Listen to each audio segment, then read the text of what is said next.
The moment Benjamin Reed saw the advertisement in the newspaper, he knew his ranching problems had a practical solution, even if it meant marrying a complete stranger. It was the spring of 1876 in Laramie, Wyoming Territory, and Benjamin had been running the Double R Ranch alone since his father died 2 winters past. At 25, he had cattle to tend, fences to mend, and a house that looked more like a bachelor's disaster than a proper home. He needed help, plain and simple. A wife would cook, clean, manage the household, and perhaps eventually give him sons to help with the ranch work. Love was for dime novels and daydreamers. Benjamin Reed was neither. He drafted his own advertisement carefully, sitting at his kitchen table one evening with ink-stained fingers and a furrowed brow. Rancher seeking practical wife. Must be hardworking, honest, and capable. Comfortable home provided. Reply to Benjamin Reed, Laramie, Wyoming Territory. 3 weeks later, he received a single response.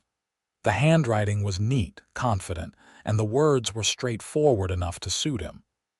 Mr. Reed, I am Julia Jameson, 22 years of age, recently orphaned and seeking a new start in the West. I can cook, so manage a household and work hard. I have no romantic notions about frontier life and understand this would be a practical arrangement. I can arrive in Laramie by the end of May if you find my credentials acceptable. Benjamin wrote back immediately, enclosing money for her train ticket from St. Louis. They exchanged 2 more brief letters before Julia sent word she would arrive on May 28th.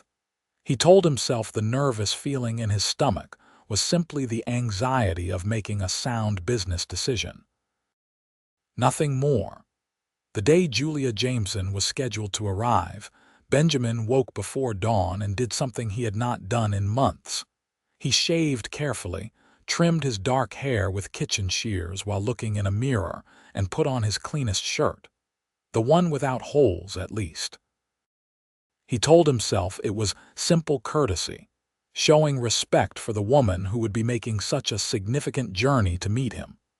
Laramie's train station was crowded that afternoon with cowboys, merchants, and families. Benjamin stood on the platform, his hat in his hands, scanning each passenger who disembarked. He was looking for someone plain and sturdy, he supposed. Someone sensible. Then she stepped down from the passenger car, and Benjamin's breath caught in his throat in a way that had nothing to do with practicality. Julia Jameson was beautiful.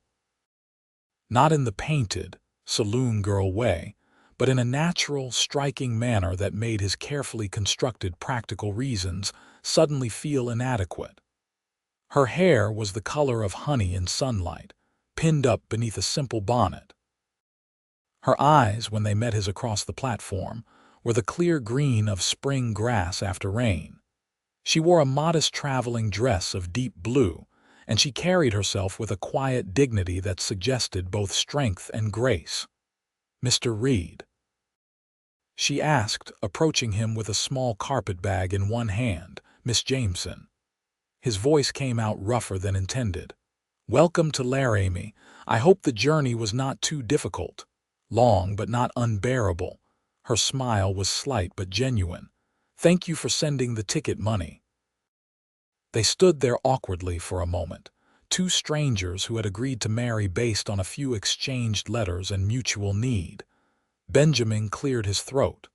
"I have a wagon waiting. The ranch is about an hour outside town. I thought we could be married at the church here today if you are not too tired.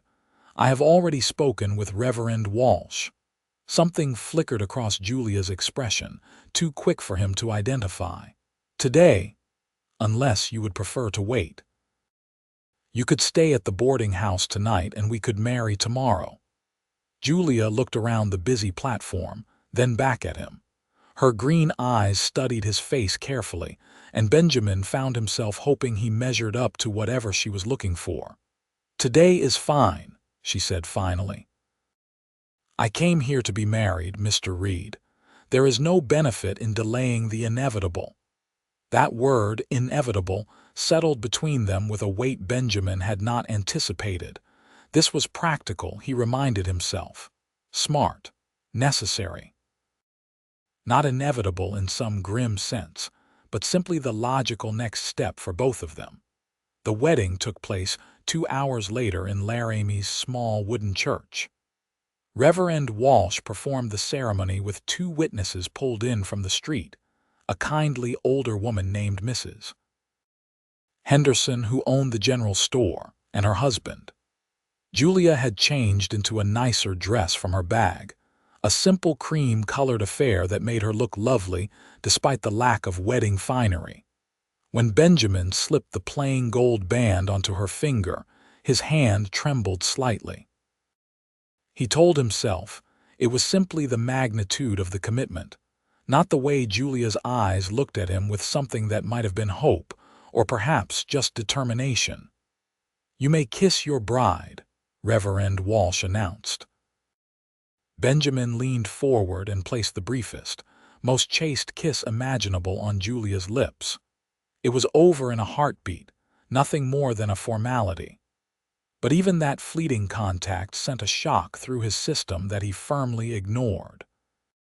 They climbed into his wagon afterward, husband and wife in name but strangers in reality. The ride to the ranch was quiet at first, filled only with the sound of horse hooves and creaking wagon wheels. The Wyoming landscape stretched around them, vast and beautiful in the late afternoon light. "Tell me about the ranch," Julia said finally, breaking the silence. Benjamin was grateful for the practical topic. "It is about 500 acres, most of it grazing land. I run about 200 head of cattle, though I would like to expand that number if I can manage it. There is a main house, a barn, and a few outbuildings. I have 2 ranch hands who come during the busy seasons, but mostly I manage the daily operations myself." He paused. "I should be honest with you. It is not an easy life. The work is hard and the land can be unforgiving." "I did not come west expecting an easy life," Julia replied. Her voice was steady, but when Benjamin glanced at her, he saw her hands were clasped tightly in her lap. "I grew up on a farm in Missouri. My father raised pigs and grew corn. After he died last year, my mother followed him within 6 months. I understand hard work, Mr. Reed." "Benjamin," he said. "You should call me Benjamin, and I will call you Julia if that is acceptable." "It is acceptable." She was quiet for a moment. "May I ask you something?" "Of course." "In your advertisement, you mentioned no romantic notions. Did you mean that? Are you opposed to the possibility that this marriage could become more than a practical arrangement?" The question caught Benjamin off guard. He kept his eyes on the road ahead, on the familiar trail that led home. "I meant that I am not a man who believes in fairy tales. My parents' marriage was one of practicality. They worked well together, managed the ranch, raised me. They respected each other. That always seemed sufficient to me." "But were they happy?" Julia asked softly. Benjamin had never really considered that question before. His parents had been constant, steady, reliable. But happy? He remembered his mother's tired eyes, his father's long silences. He remembered meals eaten in quiet efficiency, evenings spent on separate tasks, a life that functioned but perhaps did not flourish. "They were content," he said finally, though the word felt inadequate even as he spoke it. Julia turned her face toward the horizon. "I see." The ranch came into view as the sun began its descent, painting the sky in shades of orange and purple. The house was a sturdy 2-story structure built from local timber, with a wide porch that wrapped around the front. The barn stood behind it, red paint fading but solid. Fences stretched in neat lines, and in the distance, cattle grazed peacefully. "It is beautiful," Julia said, and there was surprise in her voice. "It is home," Benjamin replied, and for the first time that day, he allowed himself a small smile. He helped Julia down from the wagon, acutely aware of the warmth of her waist beneath his hands, the way she felt lighter than he expected. He carried her carpet bag to the porch, then hesitated at the door. "I should warn you, the house is not in the best condition. I have been managing alone, and housekeeping is not my strongest skill." Julia's laugh surprised him. It was a warm, genuine sound that seemed to lighten something in the air between them. "Benjamin, I did not come here expecting a palace. I came here expecting work, and I am not afraid of that." He opened the door, and Julia stepped into her new home. Benjamin watched her face carefully, trying to gauge her reaction. The main room served as both kitchen and living area. Dishes were piled in the basin. Dust covered most surfaces. His father's old coat still hung by the door, and newspapers from months ago lay scattered across the table. To her credit, Julia did not flinch. She set down her bag, removed her bonnet, and rolled up her sleeves. "You have water heated. There is a pump out back, and I can heat water on the stove." "Good. Then I will start with these dishes while you bring in my trunk from the wagon. Is there a bedroom I should prepare?" The question hung in the air with implications neither of them had directly addressed. Benjamin cleared his throat. "There are 2 bedrooms upstairs. My parents used one and I use the other. You may have your choice. I will take whichever you do not want." Something in Julia's expression softened. "That is very considerate, thank you." They worked together through the evening, falling into an unexpectedly comfortable rhythm. Benjamin heated water and brought in Julia's trunk while she tackled the mountain of dishes. She found food in the pantry, basic supplies Benjamin had laid in, and somehow managed to prepare a simple but delicious supper of beans, bacon, and fresh bread she had brought from town. They ate together at the table Benjamin had cleared, and he found himself studying his new wife in the lamplight. She moved with practiced efficiency, but there was something else too, something in the way she arranged the wildflowers she had found near the porch in an old jar, the way she hummed softly while she worked. Small touches that suggested Julia Jameson had come west for practicality, perhaps, but carried something else within her too. "This is very good," Benjamin said, indicating the food. "Thank you. It is simple fare, but I can do better once I see what supplies we have and what I might grow in a garden. Do you have space for a vegetable garden?" "There is a plot on the south side of the house. My mother used to keep one, but it has been overgrown for 2 years now." "I will clear it and plant," Julia said. "Fresh vegetables will help with provisions and save money." They discussed practical matters through the meal schedules, chores, expectations, but Benjamin found his attention drifting to other details. The way Julia's eyes crinkled slightly when she smiled, the grace of her hands as she poured coffee, the sound of her voice, which carried a warmth he had not expected. When the dishes were washed and put away, an awkward silence descended. It was full dark now, and propriety suggested they should retire. Julia looked toward the stairs, then back at Benjamin. "I will take the smaller bedroom," she said. "You should keep the one you have been using." "Are you certain?" "Yes." She picked up her bag. "Thank you for today, Benjamin. For being gentle about all of this. I know it is strange, marrying someone you do not know." "You are my wife now," Benjamin said, the words feeling both foreign and right on his tongue. "I will do my best to be a good husband to you, Julia." Perhaps not in the romantic sense, but in all the ways that matter practically. Julia's smile was small and enigmatic. Perhaps practical ways matter most. "Good night, Benjamin." "Good night." He watched her climb the stairs, lamplight casting her shadow long against the wall. Then he banked the fire, checked the locks, and made his way to his own room. But sleep was a long time coming. Benjamin lay in his bed, staring at the ceiling, thinking about the woman in the next room. His wife. a stranger who was somehow now the most important person in his daily life. He had thought marriage would be simple, a transaction, a practical solution to a practical problem. But as he finally drifted towards sleep, Benjamin Reed had the unsettling realization that Julia Jameson might have brought more than just her carpetbag and her capable hands to the Double R Ranch. The next morning, Benjamin woke to the smell of coffee and frying bacon. Sunlight streamed through his window, and he realized with a start that he had overslept. He dressed quickly and hurried downstairs to find Julia already up, dressed in a simple work dress, her hair braided down her back, preparing breakfast. "I am sorry," he said immediately. "I meant to wake early and help with the morning meal." Julia turned from the stove, spatula in hand, and smiled. "You needed the rest. Besides, I wanted to learn where everything is in this kitchen.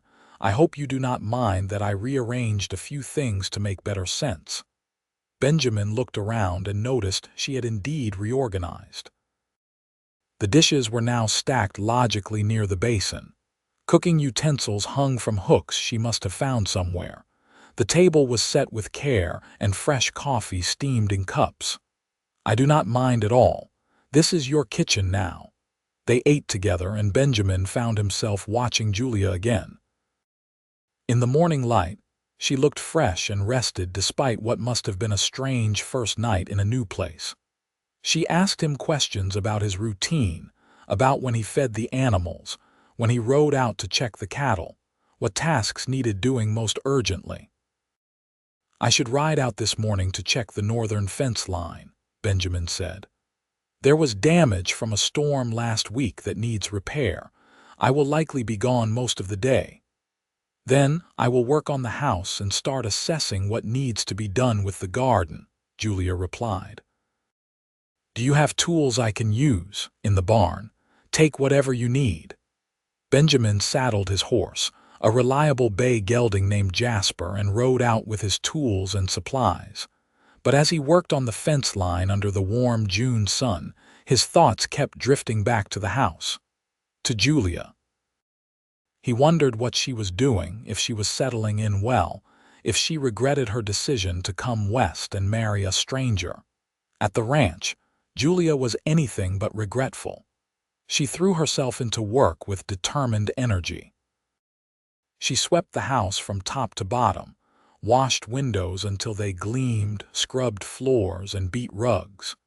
She found linens in a chest and aired them in the sunshine.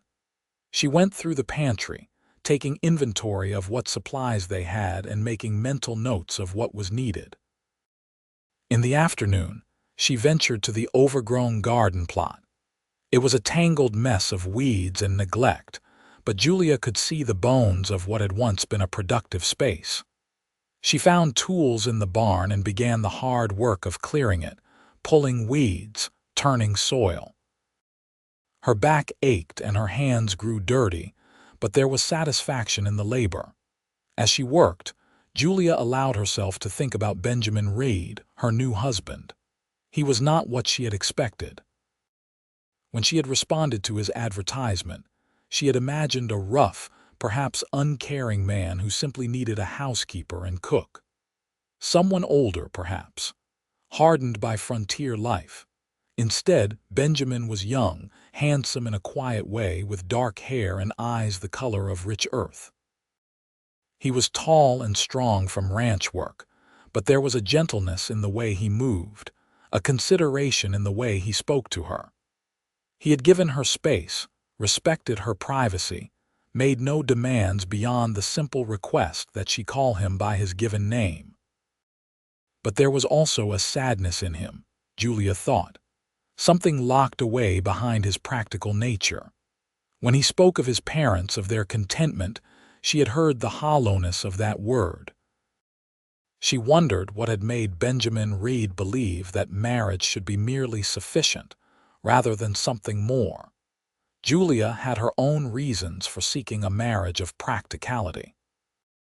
After losing both parents within a year, after facing the reality that a single woman alone had few good options in 1876, especially one without significant money or family connections. She had made a rational choice. But unlike Benjamin, she had not given up on the possibility of something more. She had simply become realistic about how it might have to start. When Benjamin returned at sunset, tired and dusty from his day's work, he found the house transformed. It glowed with cleanliness. Curtains he had not realized needed washing now hung fresh at the windows. The smell of supper cooking filled the air. And outside, he could see where Julia had begun reclaiming the garden, neat rows of cleared earth where chaos had been that morning. "You have been busy," he said, genuine amazement in his voice. Julia looked up from the stove, her face flushed from cooking. "I wanted to make a good start. There is still much to do, but at least the house looks more like a home now." "It does." Benjamin removed his hat and hung it by the door. "Thank you, Julia. I had not realized how much I had let things go until I see them put right." They fell into a routine over the following days. Benjamin rose early to tend the animals and ride out to check his cattle and property. Julia managed the house, worked on the garden, and prepared meals. In the evenings, they ate together and talked, slowly learning about each other in careful, measured ways. Benjamin told her about growing up on the ranch, about his father's stern but fair approach to ranching, about his mother's quiet competence. He spoke of his plans to expand the herd, of his hopes to make the Double R Ranch one of the most successful operations in the territory. Julia shared stories of her childhood in Missouri, of helping her father with farm chores, of her mother teaching her to sew and cook and manage a household. She spoke of her parents' love for each other, how even in hard times they had found joy in simple moments together. They would sing together in the evenings, Julia said one night as they sat on the porch watching the sun set. "My father could not carry a tune to save his life, but my mother would laugh and they would sing anyway. Old hymns mostly, but sometimes silly songs too." Benjamin heard the longing in her voice. "You miss them very much. Every day." Julia's eyes glistened in the fading light. "But I am grateful I had them as long as I did. They showed me what love could look like, what it should look like." The implication hung in the air between them. Benjamin shifted uncomfortably. He had been married to Julia for nearly 2 weeks now, and the practical arrangement was working well. The house ran smoothly. Meals appeared on time. His clothes were mended and clean. Everything was as it should be, except that Benjamin found himself thinking about Julia at odd moments during his day.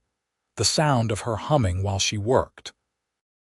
The way she laughed when one of the barn cats followed her around like a devoted companion. The grace in her movements. The intelligence in her eyes.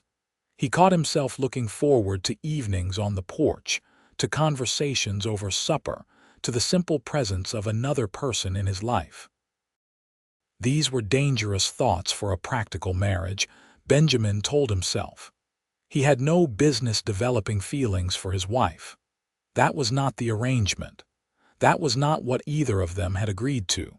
But the heart, Benjamin was discovering, had little regard for practical arrangements. One morning in late June, Benjamin came in for breakfast to find Julia wincing as she poured coffee. "What is wrong?" he asked immediately. "Nothing.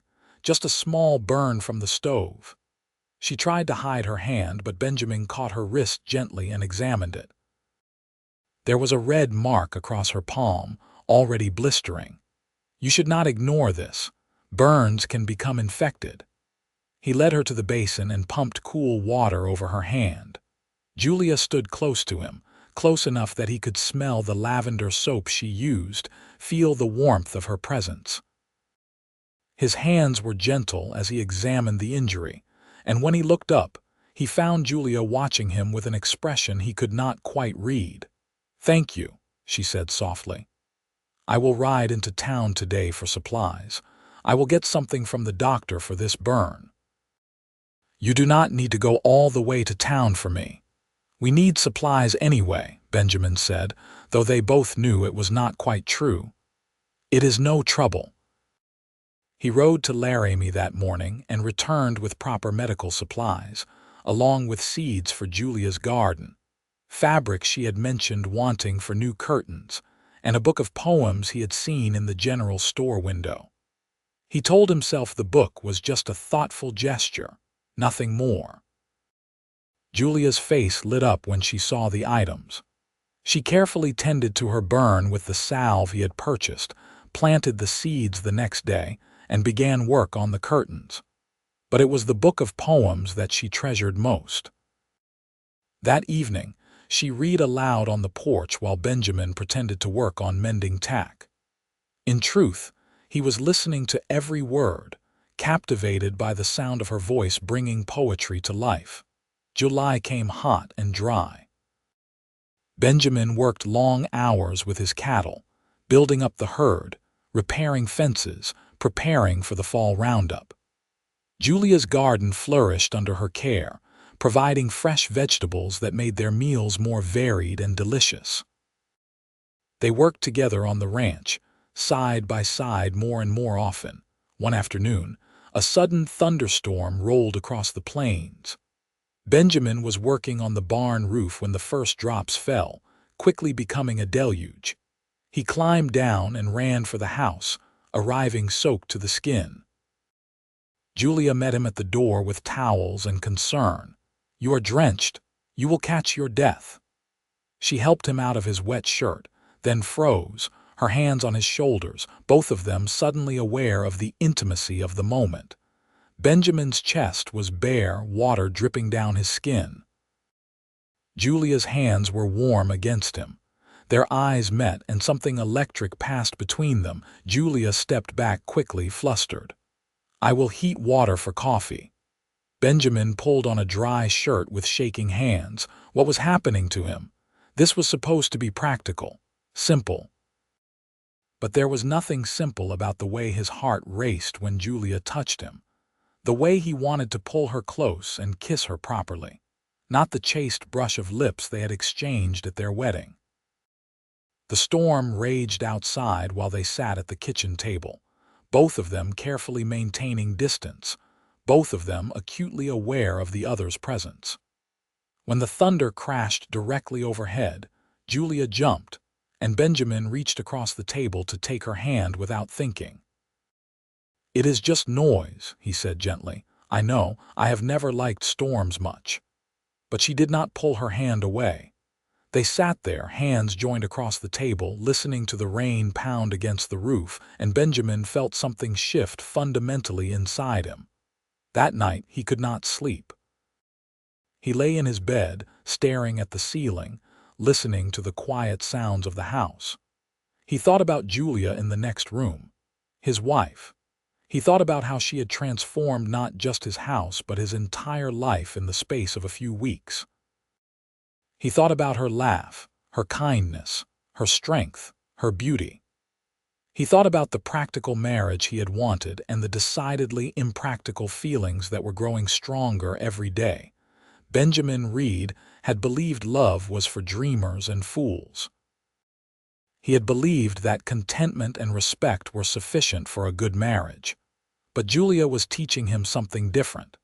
She was teaching him, without even trying, that life could hold more, that marriage could hold more.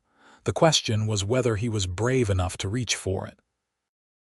The next morning, Benjamin made a decision.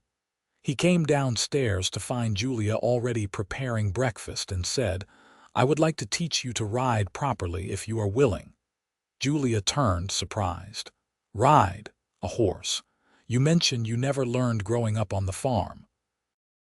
"Out here, it is important to be able to ride in case of emergency, and there is so much of the ranch you have not seen. I thought perhaps this afternoon, if you are not too busy, I could teach you." The smile that spread across Julia's face made Benjamin's chest feel tight. "I would like that very much." That afternoon, Benjamin brought out Daisy, the gentlest mare in his small string of horses. He helped Julia into the saddle, his hands on her waist, guiding her position. He walked alongside as Daisy plodded in slow circles around the corral, giving Julia instructions, encouragement, praise when she did well. Julia was a quick learner, as he had suspected she would be. Her fear melted away as she gained confidence. By the end of the hour, she was trotting on her own, laughing with pure joy, her face flushed and her eyes bright. "This is wonderful," she called out. "I feel like I am flying." Benjamin watched her, and something inside him simply surrendered. He was falling in love with his wife. There was no point denying it any longer. The practical marriage he had planned had become something entirely different, at least for him. The question that terrified him was whether Julia felt anything similar, or if she was content with the arrangement they had made. Over the following weeks, Benjamin found excuses to spend more time with Julia. He taught her to ride across the open range, showing her the boundaries of the ranch, the best water sources, the places where wildflowers grew in abundance. They rode together in the early mornings before the heat of the day, and those rides became the hours Benjamin treasured most. They talked about everything during those rides. Julia shared her dreams of maybe one day having children, of creating a real home filled with warmth and love. Benjamin found himself opening up about his own fears and hopes in ways he never had with anyone. He told her about the pressure he felt to live up to his father's legacy, about his worry that he was not enough to make the ranch truly successful. "You are more than enough," Julia said firmly one morning as they rested their horses beside a creek. "Look at what you have accomplished, Benjamin. You are young and you have kept this ranch running through difficult times. You should be proud." "I am trying to be," he admitted. "But sometimes I wonder if I have made the right choices." "Do you regret our marriage?" The question was soft but direct, and it made Benjamin's heart clench. He turned to look at her, this woman who had come into his life as a practical solution and become so much more. The morning sun caught in her honey-colored hair, and her green eyes watched him with an intensity that took his breath away. "No," he said honestly. "I do not regret it for a moment. Do you?" Julia smiled, but there was something wistful in it. "No. Though I confess it has not been exactly what I expected either." "What did you expect?" "I am not sure. Something more like what you described: contentment, respect, companionship. I have those things with you, Benjamin, but I find myself wanting." She trailed off, as if afraid to finish the thought. "Wanting what?" Benjamin's voice was rough with hope and fear. Julia looked away, watching the water flow over rocks. "More. I find myself wanting more, even though that was not the agreement." Benjamin's heart hammered in his chest. This was the moment. He could let it pass, could keep things safe and practical, or he could risk everything for the possibility of something magical. He dismounted and came to stand beside her horse. He reached up and helped her down, and when her feet touched the ground, he did not let go. They stood inches apart, his hands on her waist, her hands on his shoulders. "Julia," he said, his voice barely above a whisper, "I am not good with romantic words. I am just a rancher who thought he had life figured out, but you have shown me I was wrong about so many things. This marriage was supposed to be practical, but somewhere along the way, it became the most important thing in my life. You became the most important thing in my life." Julia's eyes widened, and Benjamin saw hope bloom in them. "Benjamin, I am falling in love with you," he said, the words tumbling out before he could stop them. "Maybe I have been since the moment I saw you step off that train. I know it was not part of our agreement. I know you came here expecting something different. But I cannot pretend anymore that what I feel for you is merely respect or contentment. It is so much more than that." Tears slipped down Julia's cheeks, but she was smiling. "Oh, Benjamin, I have been in love with you for weeks. I was so afraid you would never see me as anything more than a housekeeper, that you truly meant what you said about marriage being only practical. I have been trying so hard not to hope for more. You love me." Benjamin could hardly believe it. "Yes, you stubborn, practical man. I love you desperately."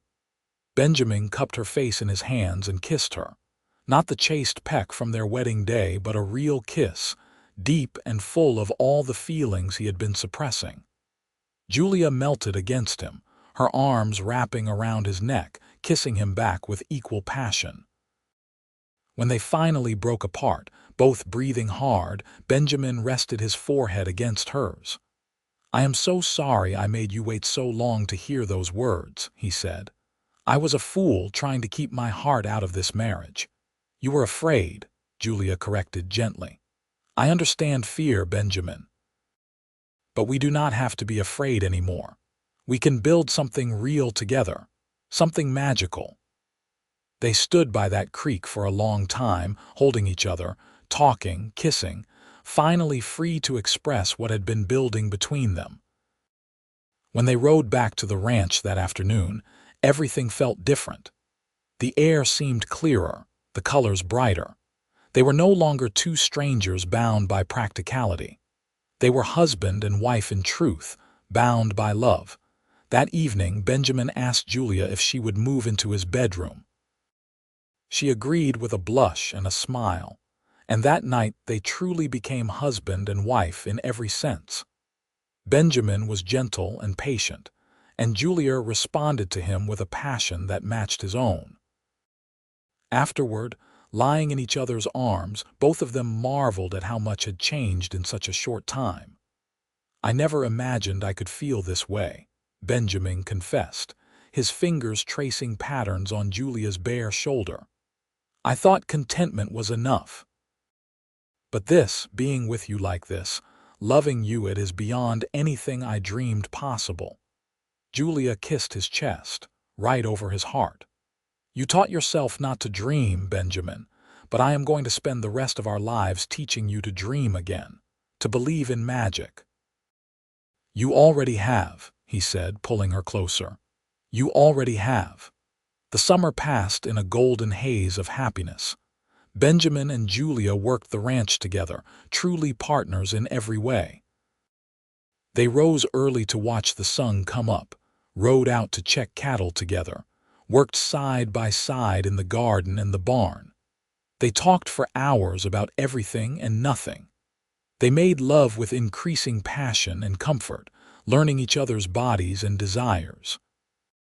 In August, Benjamin surprised Julia by building her a small greenhouse so she could extend her growing season. He worked on it in secret during the day while she was busy with other tasks, and when he revealed it to her one evening, she cried with joy and covered his face with kisses. "No one has ever done something so thoughtful for me," she said. "I want to spend my life doing thoughtful things for you," Benjamin replied. "I want to make you as happy as you have made me." They hosted their first dinner party in September, inviting their closest neighbors, the Morrison family who lived about 10 miles south. Emma Morrison, a friendly woman in her 40s, took Julia aside during the evening. "I must say, Julia, you have transformed Benjamin Reed," Emma said with a knowing smile. "I have known that boy since he was young, and I have never seen him smile so much. Whatever you are doing, keep doing it." "I am just loving him," Julia said simply. "That is exactly what he needed, dear. That is exactly what he needed." As fall approached and the weather began to cool, Benjamin made plans for the fall roundup and cattle drive. It would be his first major drive since his father's death, and he was determined to make it successful. But as the date drew nearer, he found himself reluctant to leave Julia for the 2 weeks the drive would require. "I will be fine," Julia assured him. "I am not helpless, Benjamin. I can manage the house and the animals while you are gone." "I know you can. I just do not want to be away from you." Julia smiled and kissed him. That is sweet, but this is your business. This is important, and I will be here when you return, counting the days just as much as you." The morning Benjamin left for the drive, Julia packed him food and supplies and walked him out to where his men were gathering the herd. She held his hand tightly. "Be safe. Come home to me."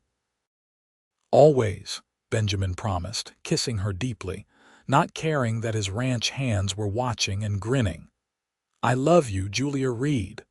"I love you too." The cattle drive was long and exhausting but successful. Benjamin sold his cattle in Cheyenne at good prices, securing the ranch's finances for the coming year and then some. But more than the business success, he found that the time away clarified something for him. Every night on the trail, he thought of Julia. Every morning, he woke wanting to see her face. She had become not just his wife, but his best friend, his partner, his home. When he returned to the ranch 2 weeks later, Julia ran from the house to meet him. Benjamin swept her into his arms, spinning her around, both of them laughing and kissing like reunited lovers. His ranch hands teased him mercilessly, but Benjamin did not care. Let them tease. He had found something most men only dreamed of. That night, after they had made love and lay tangled together in the darkness, Benjamin said, "I have been thinking about something while I was away." "What is that, children?" "You mentioned once that you dreamed of having them.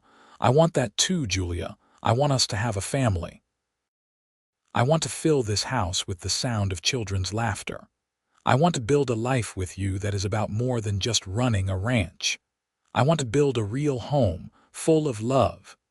Julia was quiet for a moment, and Benjamin worried he had overstepped. Then she took his hand and placed it on her stomach. "I am glad to hear you say that, because I think it may already be happening." Benjamin's breath caught. "You are pregnant?" "I believe so." "I have not been certain enough to say anything until now, but I have been feeling different for a few weeks. I wanted to be sure before I told you." Benjamin pulled her close, overwhelming emotion flooding through him. "A baby! We are going to have a baby." "Yes." Julia's voice was filled with joy. "Are you happy?" "Happy," Benjamin laughed, the sound choked with tears he did not try to hide. "Julia, I am beyond happy. I am blessed. You have given me so much love, hope, happiness, and now this. I do not deserve you." "You deserve everything good in this world," Julia said fiercely. "And I am going to spend my life making sure you know that." The pregnancy progressed smoothly through the fall and winter. Benjamin was attentive to the point of being comically overprotective. He did not want Julia lifting anything heavy, riding horses, or working too hard in the garden. Julia bore his fussing with patient amusement, gently reminding him that women had been having babies since the beginning of time, and she was perfectly healthy. As winter settled over the ranch, they spent long evenings by the fire, making plans for the future. They discussed names for the baby, whether to add on to the house, how they would manage the ranch as their family grew. Benjamin read poetry aloud while Julia knitted baby clothes. They were building a life together that was rich in all the ways that mattered.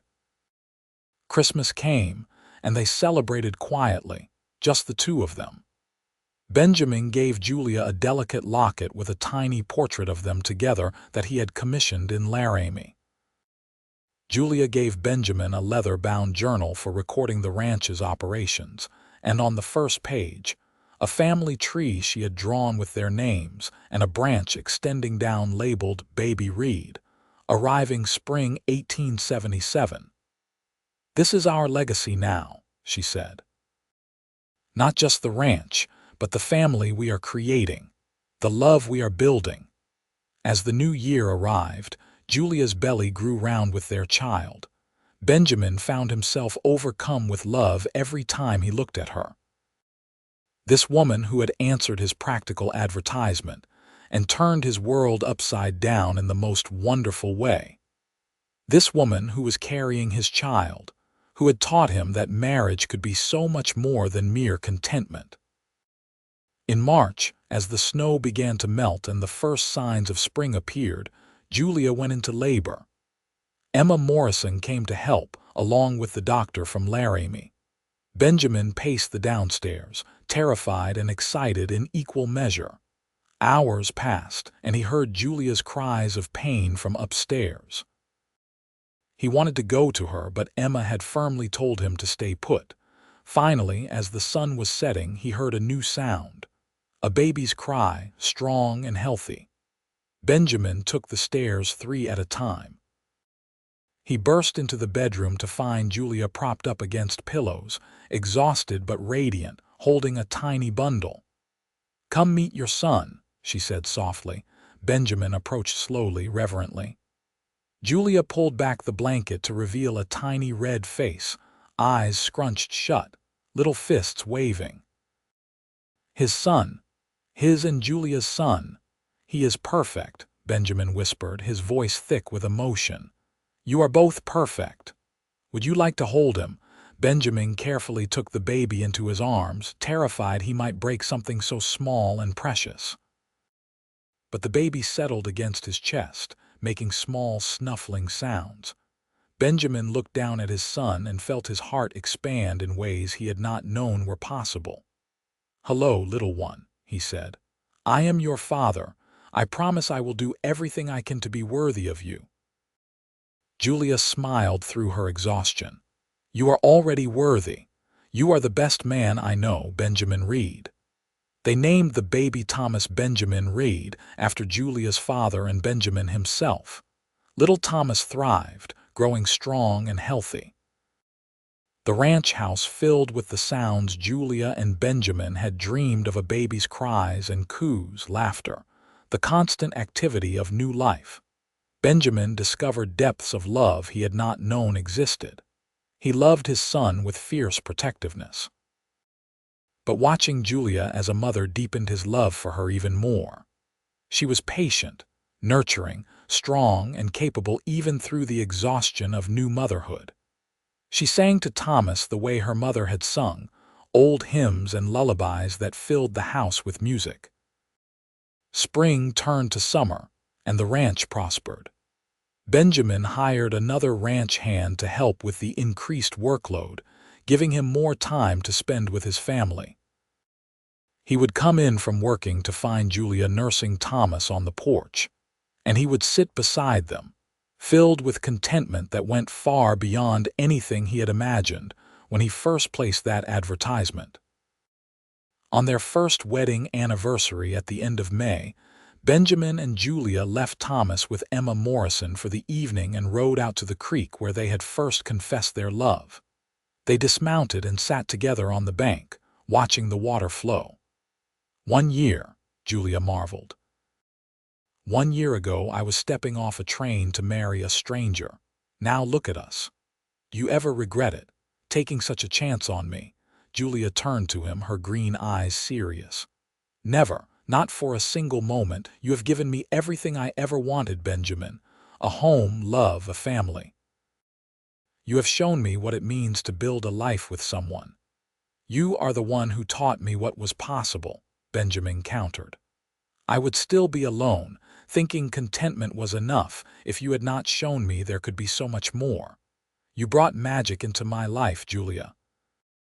You and Thomas are my magic." They kissed, deep and sweet, the sun warm on their faces. When they parted, Benjamin pulled a small box from his pocket. Inside was a ring, a delicate gold band with a small emerald that matched Julia's eyes. "I never gave you a proper engagement ring," he said. "I was too focused on practicality to think about romance. But I want to give you this now, to show you that I see you, I love you, and I will spend the rest of my life making sure you know how precious you are to me." Julia's eyes filled with tears as Benjamin slipped the ring onto her finger beside her wedding band. "It is beautiful. You are beautiful. Thank you, Benjamin. Thank you for taking a chance on a stubborn rancher who did not know what he needed. Thank you for teaching me to dream again." They rode back to the ranch as the sun set, hands joined between their horses, talking about their future. Julia wanted to expand the garden even more next year. Benjamin was thinking about buying more land to the east. They talked about Thomas, about maybe having more children someday, about growing old together on this land they both loved. Life settled into a rhythm of joy and work and family.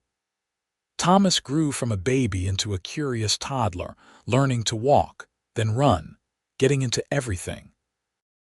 He adored his father, following Benjamin around the ranch on his short legs, trying to help with chores he was far too small to manage. Benjamin was patient and kind, teaching Thomas about animals, about the land, about doing work with care and pride.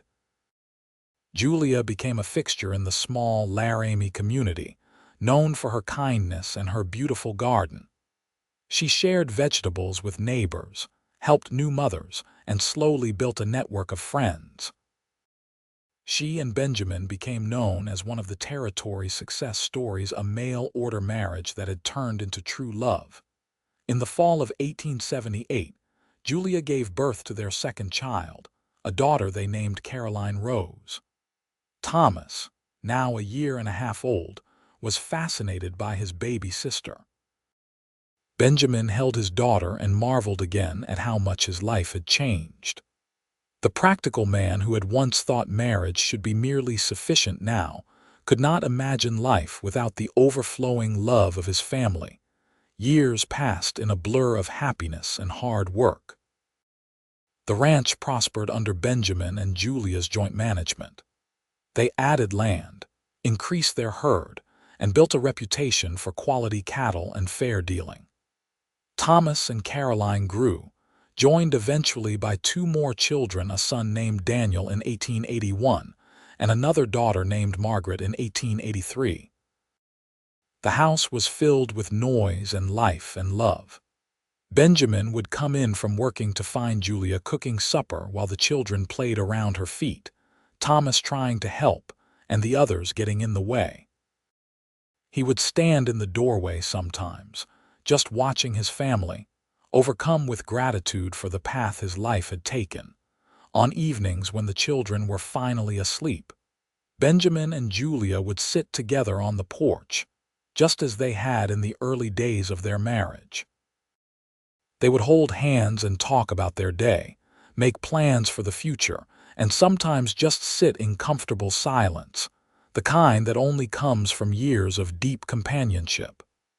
"You remember what you told me once?" Julia asked one such evening when they had been married nearly 10 years. "You said you thought marriage should be about contentment and respect." Benjamin smiled. "I remember. I was a fool. You were just inexperienced. You had not learned yet what love could do. You taught me." Benjamin raised her hand to his lips and kissed it. "You taught me that marriage could be an adventure, that it could be joyful and passionate and surprising. You taught me that love is not a weakness or an impracticality, but the very thing that makes life worth living." Julia leaned her head on his shoulder. "We taught each other. You showed me strength and steadiness. You gave me a home and a purpose. You became my best friend. I love you, Julia Reed, more today than yesterday and less than tomorrow. I love you too, Benjamin, always." They sat there as the sun set over the Wyoming plains. Two people who had started as strangers brought together by practicality, but bound together by something far more powerful.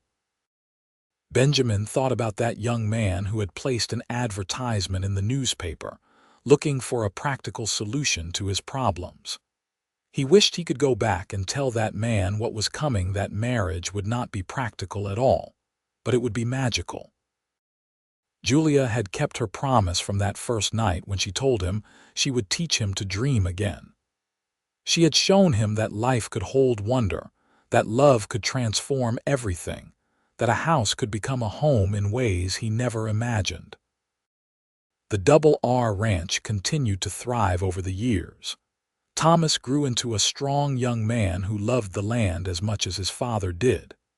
Caroline became an accomplished rider and took over much of the horse training.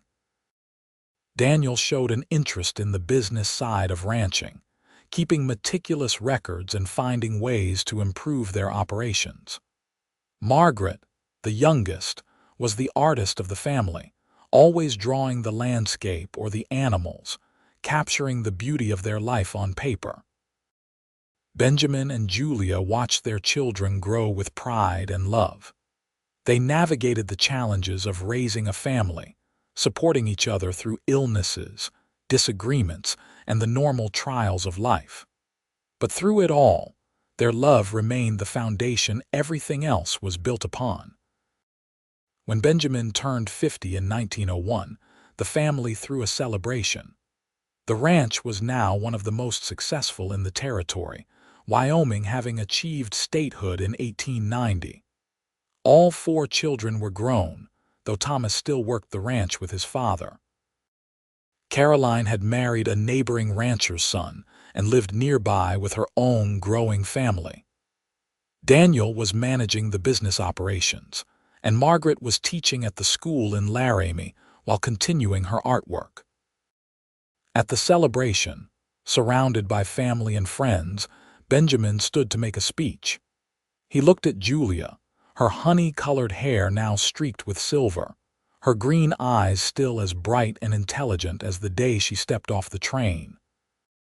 25 years ago, he said, his voice carrying across the gathering, I placed an advertisement in a newspaper looking for a practical wife. I thought I knew what I needed: someone to cook and clean and help with the work of running a ranch. I thought marriage was a business arrangement, a practical solution to practical problems. He paused, emotion thick in his throat. And then Julia Jameson answered that advertisement and stepped into my life. She did not give me the practical marriage I thought I wanted. Instead, she gave me something I did not even know to dream of. She gave me magic. Julia's eyes glistened with tears as Benjamin continued. She taught me that love is not an impracticality or a weakness, but the greatest strength we have.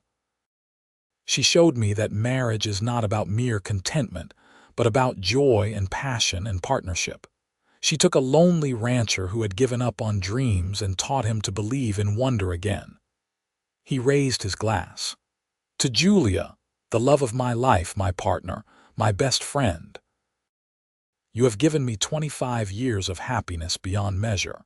You have given me 4 incredible children. You have given me a life I am proud of. Thank you for taking a chance on a stubborn man who did not know what he needed. Thank you for teaching me that the practical choice and the magical choice can sometimes be the same thing.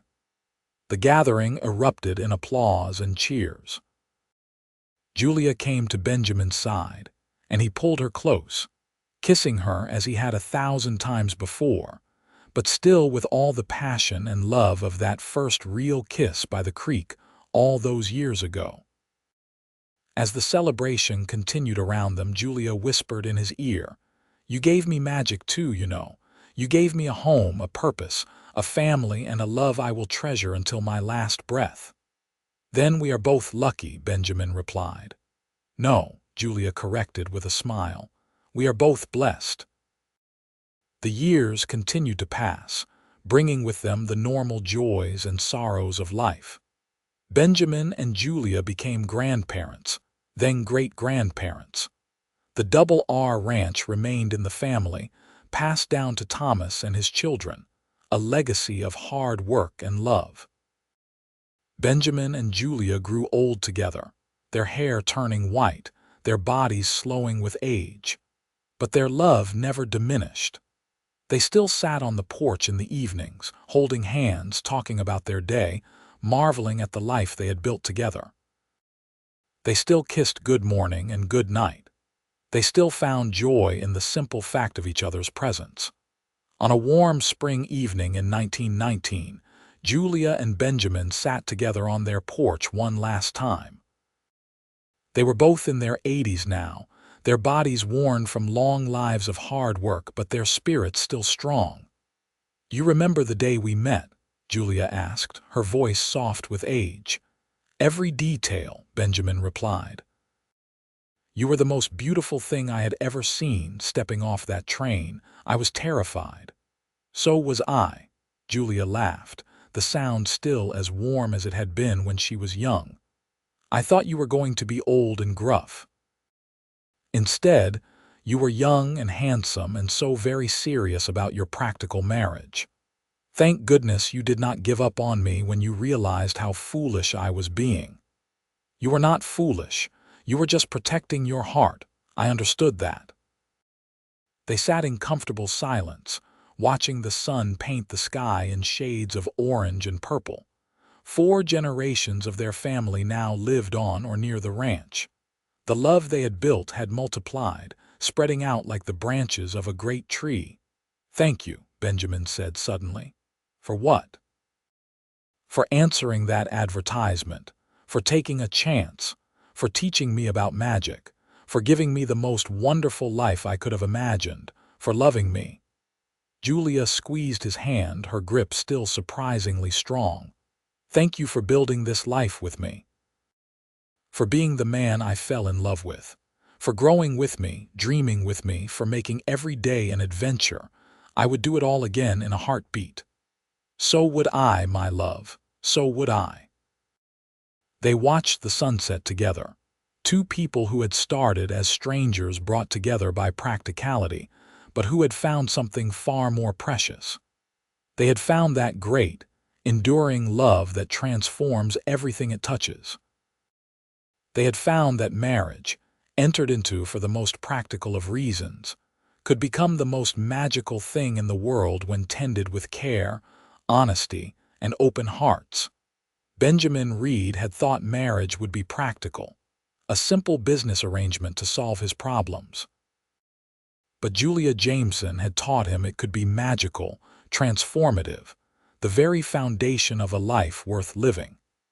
And that lesson, learned in the wild Wyoming territory in 1876, had shaped not just their lives but the lives of all who came after them.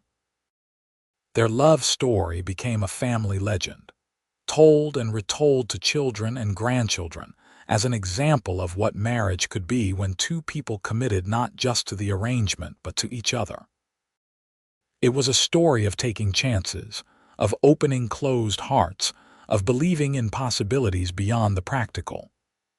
It was a story of the American West, of building something from nothing, of frontier life and frontier love. But most of all, it was a story of magic found in the most unexpected places, in a mail-order marriage that became the greatest love story either of them would ever know. As the stars began to appear in the darkening sky, Benjamin and Julia remained on their porch, hand in hand, together until the very end, just as they had promised each other all those years ago. They had built not just a ranch, not just a family, but a legacy of love that would endure for generations to come.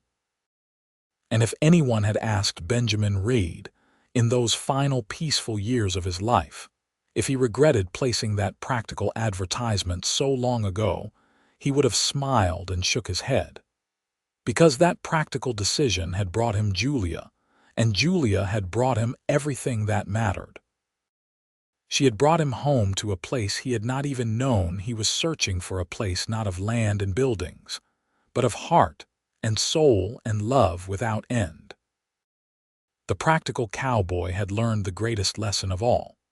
That love is the most practical thing in the world because it is the only thing that truly lasts, the only thing that truly matters, the only magic that is real and lasting and worth everything you have to give. And Benjamin and Julia had given everything to each other, creating a love story that would be remembered long after they were gone, a testament to the power of taking chances, opening hearts, and believing in the magic of love.